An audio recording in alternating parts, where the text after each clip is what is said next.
was it a unanimous decision? Was it a 100% decision that Emma was the winner? Is the winner for tonight? Yeah, he asked me the last. I think you saw he asked me the last. He said, "Are you okay?" I said, "Yes, I'm okay."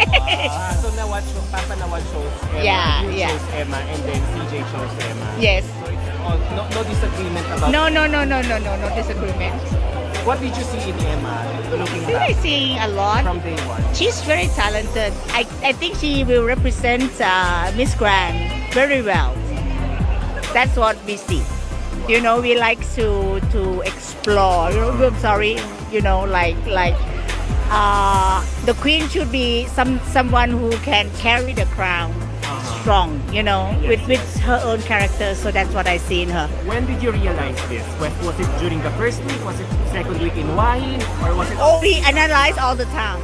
Oh. It was like up and down, who's in, who's out. It's like that all the time. Atin yung napanood mga kapolitika itong si Teresa na isa sa mga right hand ni Nawat at Vice President ng Miss Grand International Organization. So napanood nyo at narinig na kung saan sinabi niya. Ang pinaka-highlight ng kanyang sinabi is even si CJ Opiasa na Miss Grand 2024 ay bumoto dito kay Emma Tiglao para maging winner ng MGI 2025 kasi meron kasing mga beauty queens na pagpareho sila ng galing sa isang bansa ay ayaw nila na ipanalo yung kanilang predecessor kasi masasapawan siya sa limelight. So ano ang indication nito na binoto ni CJ Opiasa itong si Emma Tiglao? It only means mga kapolitika that CJ Opiasa is genuine and authentic at happy siya sa success ng iba. Okay, so unanimous daw yung kailang decision para ipanalo itong si Emma Tiglao at isa sa mga bumoto dito mga kapolitika ay itong si CJ Opiasa. So na-appreciate natin at maganda na yung kapwa niya queen ay sinuportahan niya dito sa Miss Grand International 2025 dahilan para manalo itong si Emma Tiglao.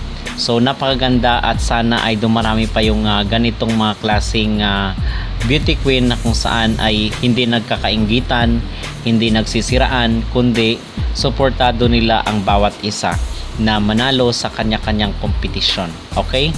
So yun mga kapolitika, this is very short na update lang at tonight October 24 na po is magkakaroon ata ng show itong si Emma Tiglao at itong si Miss Thailand dito sa isang sponsor. So abangan natin sa mga susunod na oras at i-update ko rin po kayo from time to time dahil kinakover po natin yung mga ganap ni Emma Tiglao dito sa Miss Grand during her reign as winner of MGI 2025. Okay? So ano ang yung mag-reaction dito mga kapolitika sa sinabi ni Teresa na even si CJ Opiasa ay binoto niya itong si Emma Tiglao bilang winner ng Miss Grand International 2025.